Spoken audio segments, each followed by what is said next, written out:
Amin. Amin. Wow, terima kasih Ibu kesaksiannya, dorongannya, semangatnya.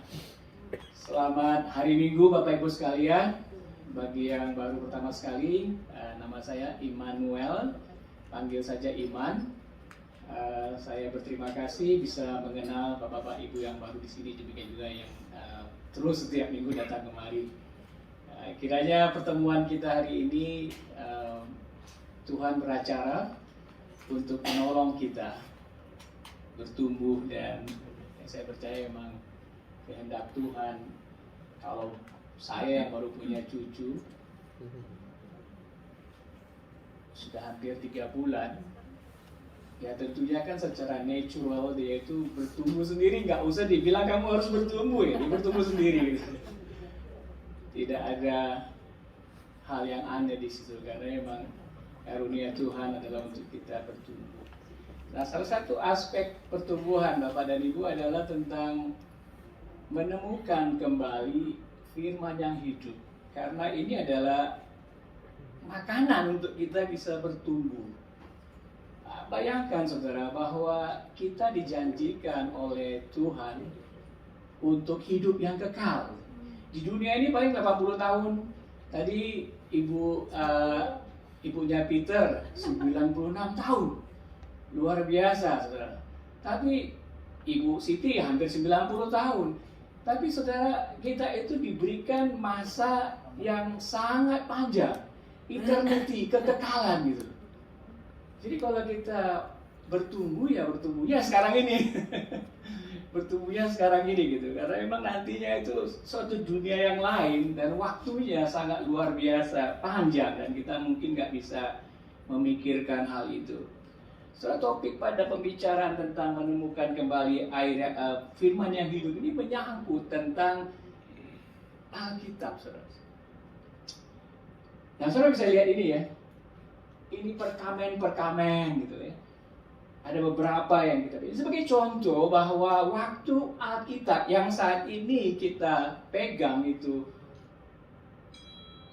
satu, sebelumnya itu ya satu seperti ini ya. Jadi ada yang dari Kejadian, ada yang suratnya Paulus 1, kemudian ada yang Mazmur Daud dan sebagainya, gitu ya. Jadi zaman berkembang dan sebagainya, sehingga kita di zaman ini sangat mudah sebenarnya mengakses Alkitab itu. Dan tahu gak saudara bahwa Alkitab itu sebenarnya buku yang paling laris di dunia ini. Paling banyak dicetak. Beberapa tahun yang lalu 100 juta kopi laris dicetaknya. Jadi sungguh luar biasa Alkitab itu. Terakhir saya lihat YouVersion yang bahasa Inggris, di mana ada juga bahasa Indonesianya. Itu di-download 500 juta. Dari mereka mungkin sekitar 10-12 tahun ya. YouVersion Bible. Jadi ini buku yang paling penting di tengah-tengah dunia yang kita alami seperti ini.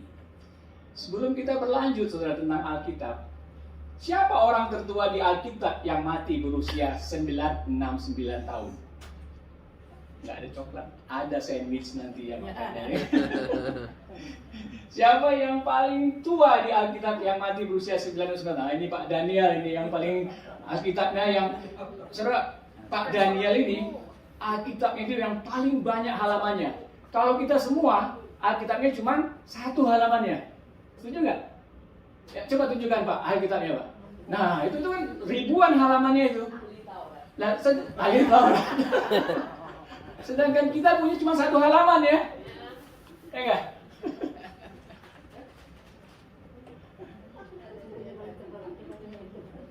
Kita orang yang 1 halaman pun mungkin kita jarang baca ya. Siapa orang tertua di Alkitab yang mati berusia 69 tahun? Metu salah, istri saya tahu, dia memang jago sekali kalau Alkitab gitu. Dan saya ingat waktu dulu masih di Indonesia, kita masih muda begitu, dia yang sering ingatin gitu Alkitab, ayat ini, ayat itu dan sebagainya. Sekarang Metu salah. Apa kata terakhir di Alkitab? Amin. Ya, amin. di kitab Wahyu. Guess, tapi benar ya Bu ya. Dapat coklat tuh. Saudara, jumlah buku di dalam Alkitab itu ada 39 di dalam Perjanjian Lama dan sekitar 27 di dalam Perjanjian Baru. Jadi totalnya itu 66. Kalau Anda dari latar belakang Katolik biasanya tambah 7 lagi bukunya, jadi 73 gitu ya. 73. Nah, saudara, menariknya saudara, di dalam masa penulisan Alkitab ini, tahu nggak saudara, itu ditulis 1200 tahun. Jadi dalam masa 1200. Jadi kalau mau menyelesaikan satu Alkitab ini, masanya sekitar 1200 tahun. 1200 tahun. Dan ditulis oleh 40 pengarang yang berbeda. Nah, pengarang ini saudara, ada raja, ada nabi, ada statesmanship orang politik, ada pujangga, dan ada nelayan, orang-orang biasa juga. Petrus. Saudara, Alkitab itu sendiri adalah suatu mukjizat. Amin, saudara. Adanya Alkitab itu sebagai satu mukjizat. Bukan saja karena pesannya, walaupun 100, 200, 1200 tahun dan 40 pengarang, itu kita aja berapa orang sih? Kita mungkin punya pandangan yang berbeda-beda gitu ya. Tapi ini 40 orang pengarang dari zaman yang berbeda, tetapi punya satu pesan yang sama tentang Mesias, tentang Kristus, tentang keselamatan yang dari Allah Bapa pencipta langit dan bumi. Saudara. Tapi itu tidak cukup sebagai mukjizat, melainkan akurasi daripada Alkitab itu. Saudara. Perjanjian Lama banyak menggambarkan dan sekitar 300 nubuatan tentang siapa Yesus itu. Dan digenapi. Saudara. Jadi sungguh luar biasa, dari tahun penulisan yang panjang, akurasi daripada Alkitab itu jelas. Dan sekarang kita dalam Perjanjian Baru, ada banyak janji-janji dalam Perjanjian Baru ini kita akan atau sedang alami. Tetapi nantinya saudara, kalau melihat Perjanjian Lama sudah digenapi, Perjanjian Baru ada banyak janji-janji juga. Nanti kita akan melihat itu, karena ini sebagai contoh karakteristik Allah yang sungguh Dia ingin mau kita itu mengenal Dia dan mendengar suaranya lewat Alkitab ini. Jadi kalau ada janji-janji dalam Perjanjian Baru, kita tunggu saja nanti. Selama 2000 tahun sejak Alkitab itu diselesaikan, tulisan-tulisan itu selama 2000 tahun, banyak orang, berjuta-juta dirubahkan oleh karenanya. Dirubahkan. Orang-orang yang zaman dulu, zaman masih Yahudi kuno, orang mendapatkan berita itu, dan berita itu mengubahkan mereka. 500 tahun yang lalu. Dan sampai saat ini, itu mengubahkan orang. Jadi sungguh luar biasa ya saudara ya. Alkitab itu memang Tuhan berikan kepada kita sekalian saudara. Nah, dalam bukunya Pastor Stuart Robinson, pendiri Crossway, itu pernah dia menuliskan ada wawancara dengan 600 muslim mengapa mereka percaya Yesus. Ya, 1, 2, 3, 4, 5, 6. Tapi saudara lihat yang nomor 4. Suatu kitab suci firman Allah yang berkuasa. Jadi mereka itu mau mengikuti Yesus. Kenapa? Karena firman yang mereka baca di kitab suci atau Alkitab itu luar biasa. Itu berisikan tentang jaminan pasti keselamatan. Itu menceritakan pribadi Yesus yang penuh kasih dan pengampunan. Itu menceritakan bahwa kita punya relasi, bisa punya relasi dengan Tuhan dan keintiman dengan Bapa. Jadi apa? Semuanya itu tercatat di dalam Alkitab, saudara. Saya bekerja dengan orang-orang muslim. Saudara tahu ketika mereka masih kecil, ada banyak sekali mereka disebutkan atau diberitahu bahwa kita ini kafir, jangan bergaul dan sebagainya. Dan selain itu juga disebutkan bahwa kitab suci Alkitab itu sudah banyak dirubah dan sebagainya. Tapi kita sendiri yang dibesarkan dalam keluarga Kristen, kita sudah dekat dengan Alkitab. Bagaimana dengan mereka yang jauh dengan Alkitab, jauh dengan sesuatu yang dapat mengubahkan kehidupan mereka, saudara? Tapi kalau Alkitab kita pun di rumah atau di HP zaman saat ini tidak pernah kita baca dan berdebu, saudara. Ironis ya, Ironis karena banyak orang sebenarnya kalau dia membaca kitab suci Alkitab, dia akan berubah, saudara. Sedangkan orang yang memiliki akses kepada Alkitab, buku yang luar biasa itu, mungkin tidak menggunakannya. Lalu, apa Alkitab itu bagi kita, saudara? Apa Alkitab itu bagi kita? Saudara, Alkitab adalah berisi cerita tentang Tuhan bagi manusia.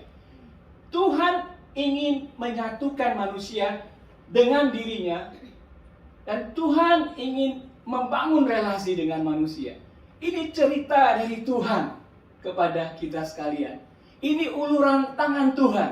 Kalau kita baca dari kitab Kejadian itu bagaimana Tuhan menciptakan bumi, bintang, laut, pohon-pohonan dan binatang, Tuhan katakan itu baik. Ketika dia menciptakan kita, Adam dan Hawa sebagai bapa kita, dia katakan sangat-sangat baik, saudara.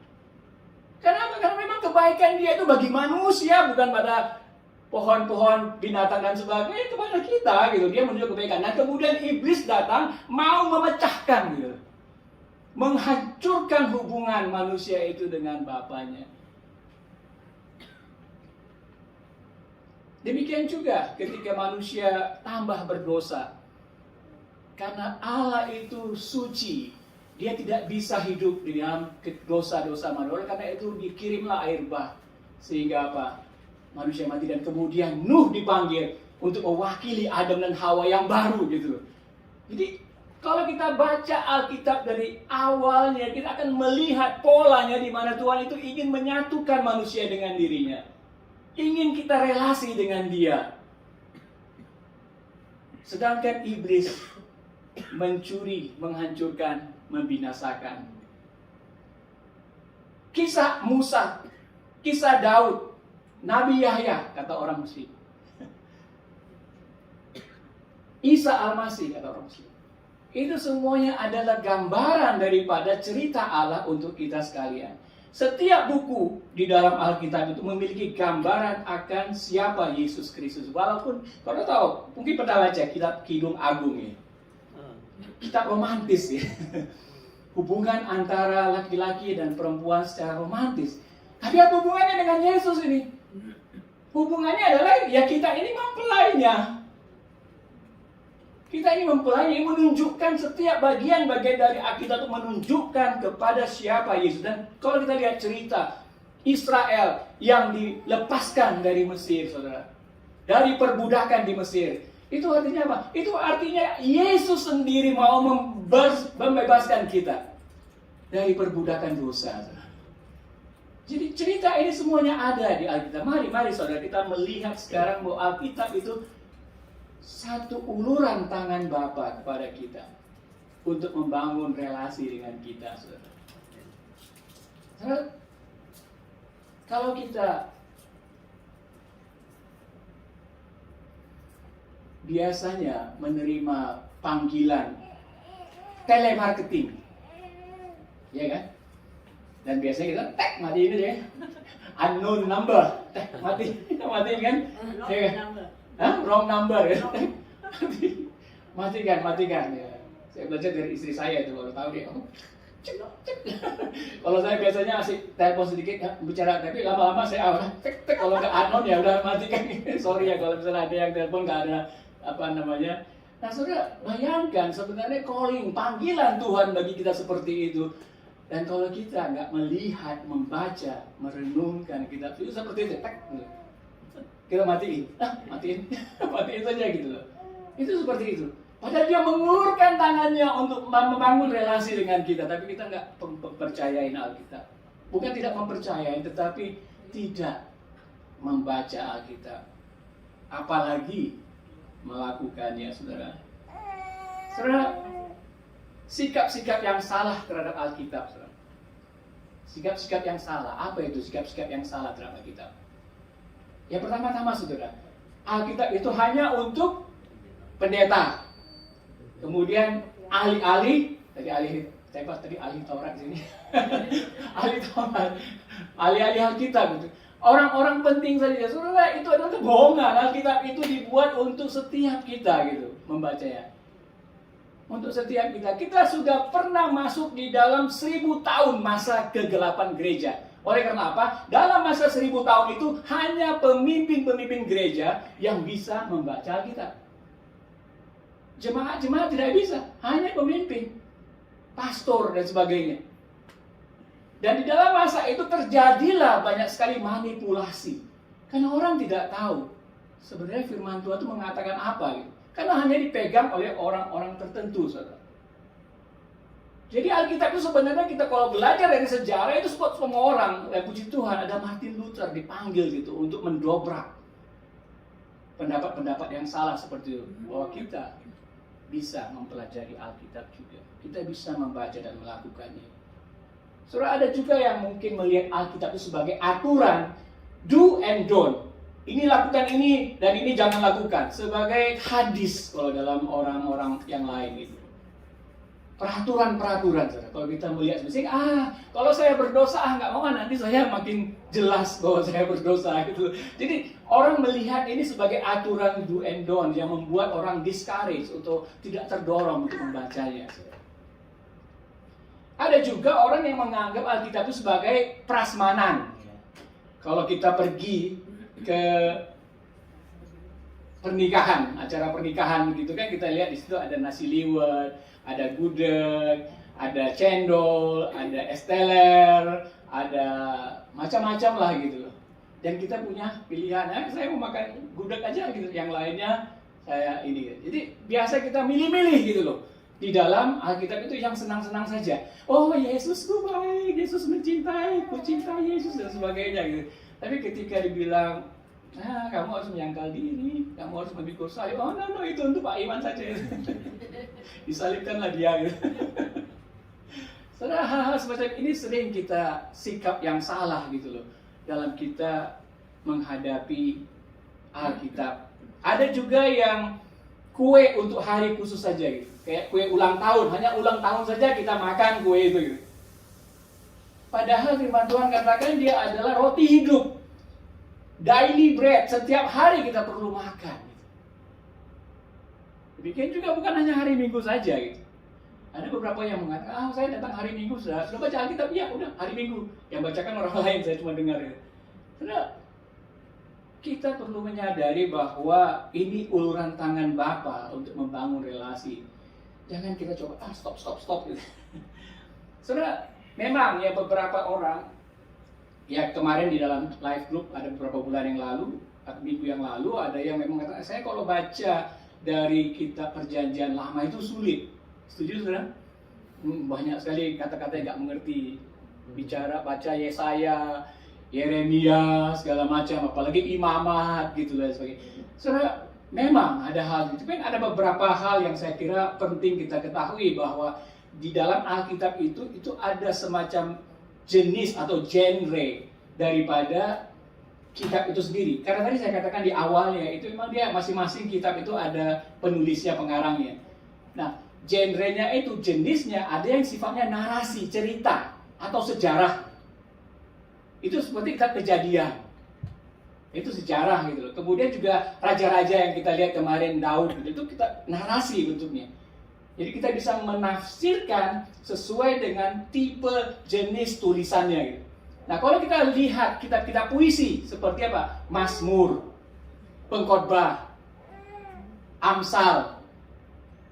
Ya, itu kitab-kitab puisi. Mazmur itu adalah ungkapan manusia kepada Tuhannya, kasihnya kepada Tuhan. Kebanyakan Daud, saudara. Tapi kita nggak bisa menjadikan itu dasar teologi, karena ini ungkapan manusia kepada Tuhan. Jadi banyak scholar itu tidak menggunakan kitab Daud itu sebagai kitab untuk, begini loh kata Tuhan, itu sebagai ungkapan manusia. Kayak lagu Hillsong gitu. Lagu Hillsong kita jadikan sebagai teologi kita, nggak juga kan? Jadi kita membacanya juga mengerti jenis tulisannya gitu. Ada juga Injil. Ini lebih jelas. Kalau orang-orang dari kalangan yang belum percaya ketika mereka baca Injil, wow, luar biasa, itu mudah dibaca. Ini tipe seperti narasi juga, tapi lebih kepada menggambarkan berita baik, berita keselamatan itu. Kemudian ada yang sifatnya nubuatan, kayak Wahyu, Atau ya kitab-kitab nubuatan Yeremia, Yesaya, Daniel, segala macam. Memang kalau kita baca mungkin kita agak pusing gitu. Tapi kenalilah bentuk-bentuk tulisan seperti ini. Sehingga ketika kita membacanya, kita juga, oke, kalau kita membacanya dari mulai hal yang sederhana, tidak masalah, saudara, tidak berdosa. Tapi lama-kelamaan kita akan mengerti bahwa Tuhan berbicara dengan jenis tulisan seperti ini, dengan jenis tulisan seperti ini, dan sebagainya. Sehingga akhirnya kita semakin mencintai Alkitab. Nah, saudara, ada satu cerita di dalam kerajaan Yehuda di 2 Raja-Raja 22, 1 sampai 13. Kitab 2 Raja-Raja 2, 22, 1 sampai 13. Yosia berumur 8 tahun pada waktu ia menjadi raja dan 31 tahun lamanya ia memerintah di Yerusalem. Yosia dengan Daud itu ada sekitar 5 atau berapa keturunan lah gitu ya. Itu sekitar 300-400 tahun. Jadi ini setelah Daud kemudian ada Yosia gitu. Nah, selama Daud, Salomo, kemudian sampai Yosia ini ada banyak raja-raja dan mereka hidup sembarangan. Nah, ini Yosia berumur 8 tahun pada waktu ia menjadi raja, 31 tahun lamanya ia memerintah di Yerusalem. Nama ibunya Yedida binti Adaya dari Boskat. Ia melakukan apa yang benar di mata Tuhan dan hidup sama seperti Daud, bapa leluhurnya, dan tidak menyimpang ke kanan atau ke kiri. Dalam tahun yang ke-18 zaman Raja Yosia, maka raja menyuruh Safan bin Azal bin Mesulam panitera itu ke rumah Tuhan. Katanya, pergilah kepada imam besar Hilkia, suruhlah ia menyerahkan seluruh uang yang telah dibawa ke dalam rumah Tuhan yang telah dikumpulkan dari pihak rakyat oleh penjaga-penjaga pintu. Baiklah itu diberikan mereka ke tangan para pekerja yang diangkat untuk mengawasi rumah Tuhan, supaya diberikan kepada tukang-tukang yang ada di rumah Tuhan itu untuk memperbaiki kerusakan rumah itu, yaitu kepada tukang-tukang kayu, tukang-tukang bangunan, tukang-tukang tembok, juga bagi pembelian kayu dan batu pahat untuk memperbaiki rumah itu. Tetapi tidak usahlah mengadakan perhitungan dengan mereka mengenai uang yang diberikan ke tangan mereka, sebab mereka bekerja dengan jujur. Nah, saudara, backgroundnya itu adalah Bait Allah itu mau dibangun kembali gitu, atau mau diperbaiki oleh Yosia gitu. Jadi dia bayar orang untuk bangun kembali. Karena selama itu sebelumnya, raja-raja sebelumnya itu, saudara, bisa mengorbankan anak-anak dibakar gitu loh, membunuh, saudara. Raja-raja sebelumnya. Jadi masuk sekali banyak hal-hal yang di luar daripada firman Tuhan telah terjadi. Nah, ketika mereka mau membereskan rumah Tuhan itu, ada satu yang terjadi di sini. Berkatalah imam besar Hilkia kepada Safan panitera itu, telah kutemukan kitab Taurat itu di rumah Tuhan. Lalu Hilkia memberikan kitab itu kepada Safan, dan Safan terus membacanya. Kemudian Safan, wakil raja lah gitu ya, panitera itu masuk menghadap raja. Disampaikannya lah kabar tentang itu kepada raja. Hamba-hambamu ini telah mengambil seluruh uang yang terdapat di rumah Tuhan dan memberikannya ke tangan para pekerja yang diangkat mengawasi rumah itu. Safan panitera itu memberitakan juga kepada raja, Imam Hilkia telah memberikan kitab kepadaku. Lalu Safan membacakannya di depan raja. Segera sesudah raja mendengar perkataan Taurat itu, dikoyakkannya lah pakaiannya. Kemudian raja memberi perintah kepada Imam Hilkia, kepada Ahikam bin Safan, kepada Akbor bin Mika, kepada Safan panitera itu, dan kepada Asaya hamba raja. Katanya, pergilah mintalah petunjuk Tuhan bagiku, bagi rakyat dan bagi seluruh Yehuda tentang perkataan kitab yang ditemukan ini. Sebab hebat kehangatan murka Tuhan yang bernyala-nyala terhadap kita. Oleh karena, saya garis bawahi saudara, nenek moyang kita tidak mendengarkan perkataan kitab ini dengan berbuat tepat seperti yang tertulis di dalamnya. Jadi dalam masa itu saudara, Alkitab itu hilang. Alkitab itu hilang. Dan apa yang terjadi bagi kerajaan ini? Perlahan-lahan masuklah pengaruh ilah-ilah asing ke dalam kerajaan Yehuda. Sampai Yosia, karena hatinya seperti Daud, melihat bahwa kita 10 perintah Allah gitu ya, jangan membunuh, hormati ayahmu, jangan menginginkan harta orang lain dan sebagainya gitu. Ternyata mereka sudah mengalami hal itu, atau sudah melanggar 10 perintah Allah. Betapa hancurnya hati Yosia. Karena tanpa kitab Taurat itu di tengah-tengah mereka, hidup mereka jadi sembarangan, saudara. Dan hidup mereka jauh daripada kehendak Tuhan. Saudara, seperti yang sedang terjadi di Victoria ini. Kemarin Pastor Dia sudah pernah katakan juga, dan beberapa bulan lalu saya katakan juga tentang bagaimana pengaruh daripada hukum Victoria ini mulai masuk menjadi mengeksekusi beberapa yang kita anggap bernilai gitu. Ya salah satu contohnya misalnya, kita punya anak perempuan dan kemudian dia bilang anak perempuan ini, ya misalnya 10 tahun, 12 tahun gitu. Dia bilang, "Pak, saya ini perempuan, tetapi saya ini sebenarnya laki-laki." Gitu. Saya sebenarnya laki-laki. Nah, bapaknya bilang apa? Sebagai orang Kristen yang baik kan kita menolong anak itu. Mari nak kita doakan. Atau ada orang yang lebih tegas, "Nak, tak boleh, kamu ini perempuan." Nah, kalau ada kekecewaan anak itu, dia laporkan ke konselor sekolah. Konselor sekolah menerima laporan itu dan konselor sekolah bisa panggil pemerintah bahwa orang tuanya sudah melanggar law di sini, hukum di sini. Jadi akan banyak hukum-hukum di dunia ini dibuat untuk menekan kita, dan kita kata oke, nggak apa-apa lah. Nanti kalau anak saya seperti itu, ya karena hukumnya seperti itu, ya udah anak saya mau laki-laki perempuan terserah kamu. 1 tahun laki-laki ya, boleh, kita coba dulu gitu. Karena apa? Karena kita nggak tahu apa yang Allah atau Tuhan inginkan. Karena kita nggak pernah baca Alkitab, kita nggak tahu kehendaknya seperti apa gitu. Hal-hal ini bisa terjadi, saudara. Oleh karena itu kembali kepada firman Tuhan adalah sesuatu yang luar biasa yang harus kita lakukan, saudara. Apa sikap Yosia di sini, saudara? Ada 2 hal yang saya lihat. Ada 2 hal. Sesudah itu raja menyuruh orang mengumpulkan semua tua-tua Yehuda dan Yerusalem. Kemudian pergilah raja ke rumah Tuhan dan bersama-sama dia semua orang Yehuda dan semua penduduk Yerusalem, para imam, para nabi, dan seluruh orang awam dari kecil sampai besar. Dengan didengar mereka, ia membacakan segala perkataan dari kitab perjanjian yang ditemukan rumah Tuhan itu. Setelah itu berilah raja dekat tiang dan diadakannya perjanjian di hadapan Tuhan untuk hidup dengan mengikuti Tuhan dan tetap menuruti perintah-perintahnya, peraturan-peraturannya dan ketetapan-ketetapannya dengan segenap hati dan dengan segenap jiwa untuk menepati perkataan perjanjian yang tertulis dalam kitab itu. Dan seluruh rakyat turut mendukung perjanjian itu. Saudara, seluruh rakyat turut mendukung perjanjian itu. Saudara, kita lihat di sini bahwa Alkitab itu, saudara, kalau saudara lihat tadi seperti saya katakan 66 kitab gitu ya. 66 kitab itu, saudara, bukan untuk pribadi gitu. Tujuan itu untuk Tuhan membangun komunitas. Dari mulai perjanjian lama, hati Tuhan sudah melihat bangsa-bangsa gitu.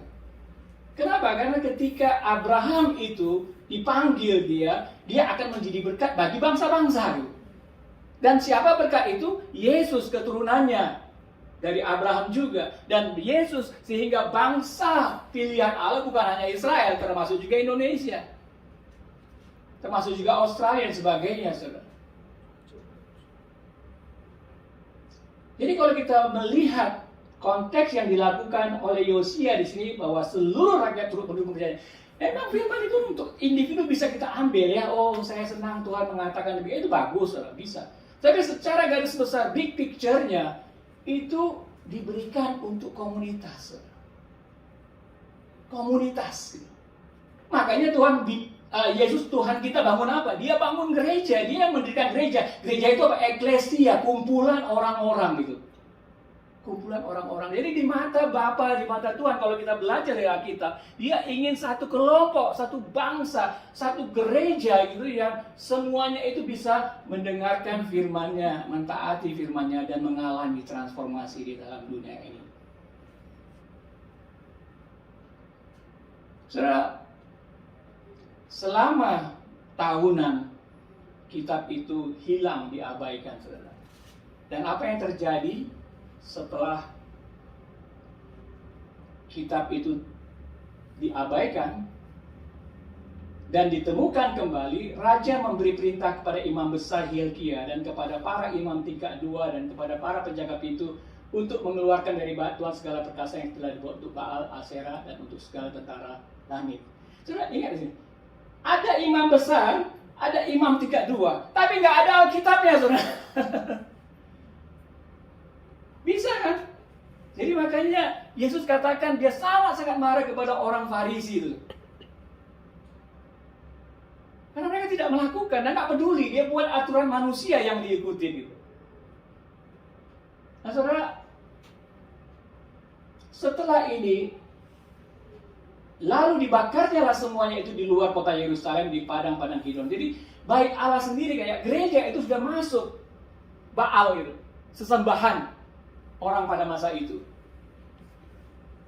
Kemudian ia memberhentikan para imam dewa asing yang telah diangkat oleh raja-raja Yehuda. Jadi dicampur baru semuanya itu. Yang untuk membakar korban di bukit pengorbanan di kota-kota Yehuda dan di sekitar Yerusalem. Juga orang-orang yang membakar korban untuk Baal, untuk dewa matahari, untuk dewa bulan, untuk rasi-rasi bintang, itu segenap tentara langit, saudara. Luar biasa kesesatan yang terjadi kalau tidak ada Alkitab. Kalau tidak kita membaca di keluarga kita yang paling kecil, bagaimana kita mendidik anak? Saudara? Kita bisa mendidik anak dengan cara kita, gut feeling kita. Tetapi apakah mendidik anak dengan cara jalan Tuhan kalau kita nggak baca Alkitab? Amin. Saudara pernah nonton nggak ya distribusi Alkitab di Cina itu? Ketika ada masanya mereka itu tidak ada akses kepada Alkitab. Kemudian ada yang menyelundupkan masuk ke satu kelompok begitu. Dan ketika mereka membuka dari koper-koper itu Alkitab seperti Alkitabnya Pak Daniel gitu. Waduh saudara, dengan tangisan kemudian wah, luar biasa saudara, mereka hausan akan firman itu. Kayak kalau firman Tuhan katakan kayak menghanguskan mereka, kecintaan mereka akan firman Tuhan itu sungguh menghanguskan mereka. Saya nangis gitu saudara. Kenapa? Inilah yang dapat memberikan kehidupan. Inilah yang dapat memberikan perubahan transformasi dalam kehidupan saya. Ada Peter Waldo saudara yang hidup tahun 1100. Dia orang kaya dan percaya Tuhan. Tahun 1100, 1200 loh. Ini belum ada Alkitab yang seperti sekarang. Dia sangat terkesannya untuk orang-orang miskin. Tapi bagaimana orang-orang miskin itu baca Alkitab? Karena nggak ada Alkitab. Itu hanya dalam bahasa Latin yang bisa dimengerti oleh orang-orang, hanya orang tertentu saja gitu. Peter Waldo orang yang kaya, tapi akhirnya dia menggunakan uangnya itu untuk membayar translasi Alkitab itu sehingga bisa dibaca orang-orang miskin gitu, dengan bahasa sehari-hari. Dan ketika dilakukan semacam itu, dia akhirnya juga melepaskan, karena semua hartanya dia lepaskan, dia sendiri jadi orang miskin. Dia hidup bersama dengan orang miskin, dan kemudian terjadilah kegerakan di antara orang-orang miskin itu. Kenapa? Karena ada Alkitab yang sudah diterjemahkan dalam bahasa mereka. Dan tentunya mereka baca, saudara. Saudara, pembaharuan kebangunan rohani, time of refreshing, kalau kita menemukan kembali firman yang hidup. Tidak pernah mungkin ada, saudara. Kita bisa damai, sejahtera, sukacita, jingkrak-jingkrak untuk Tuhan kalau bukan firman yang hidup yang kita dengar. Nah, saudara, dalam konteks inilah, saudara, kita ingin Bapak dan Ibu, ayo kita kembali. Kita menolong dalam komunitas ini juga untuk kita baca bersama. Dan saya bersyukur ketika kita beberapa kali itu kita melihat ada yang memang kesulitan membaca. Nggak apa-apa saudara, awalnya nggak apa-apa. Yang penting kita jalan terus. Kenapa? Kita tidak mau generasi kita sendiri nanti, keluarga kita seperti yang dialami oleh kerajaan Yehuda. Sudah banyak masuk ilah-ilah asing. Kenapa? Karena tidak ada terang dari firman Tuhan yang menerangi. Oleh karena itu mari saudara, di dalam kelompok-kelompok kita semacam ini, kita coba fokus kepada kitab suci. Di rumah-rumah kita fokus pada kitab suci. Karena ini cara uluran tangan Tuhan. Ayo Pak Daniel, baca. Uluran tangan Tuhan, ayo Ibu Rati, baca. Ayo, baca. Uluran tangan untuk mengenal dia, saudara. Jangan kita seperti telemarketing, off, saudara.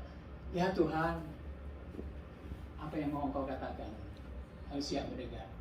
Secara sederhana saya saudara, bagaimana membaca Alkitab? Ada 3 macam, saudara. Yang pertama adalah random, asal-asalan, ya nggak? Lagi mutek ini, ya, fuck.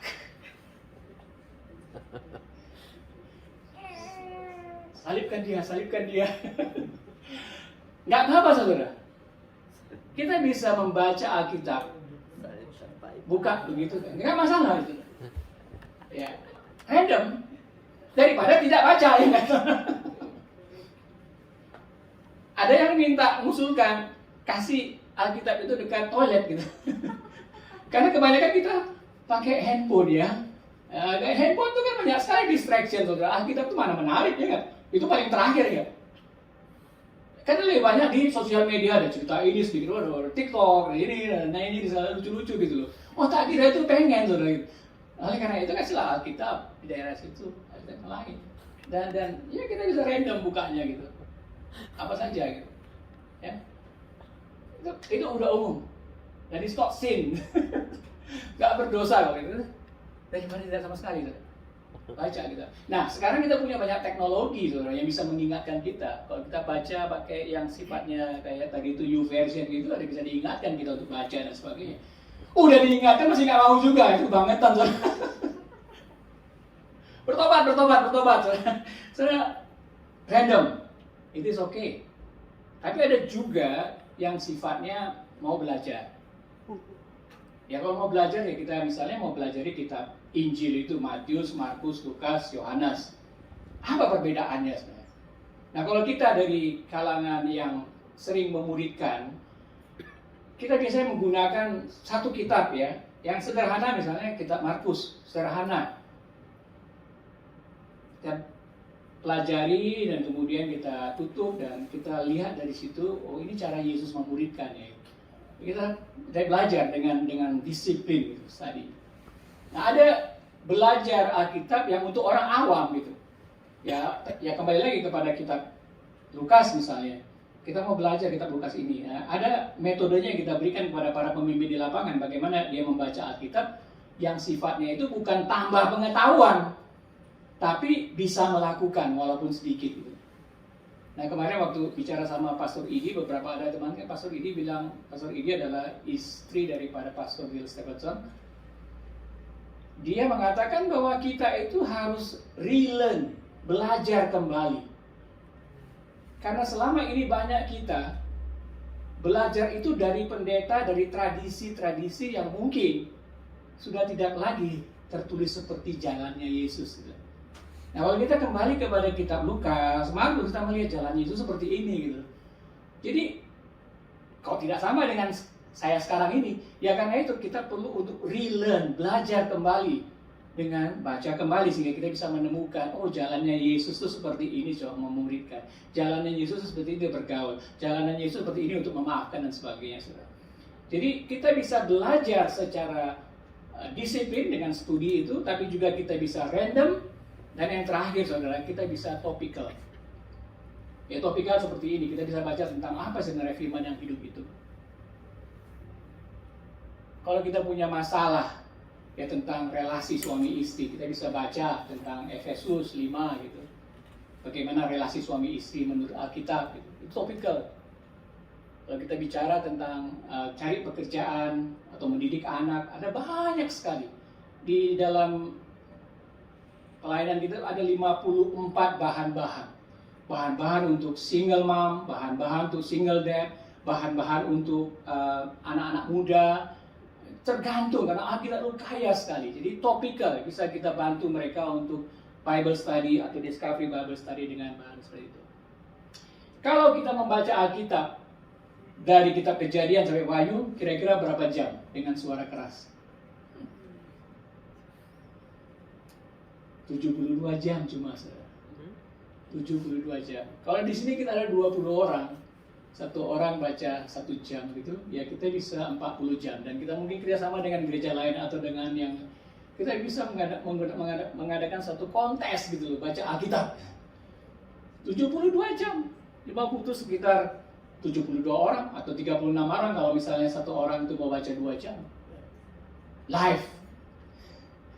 untuk memberikan semangat orang kembali membaca Alkitab, saudara. Supaya kita boleh melihat kalau ada kotoran-kotoran yang kita perlu buang dari kehidupan kita. Amin, saudara? Saudara diberkati? Amin. Ya, kalau gitu, ayo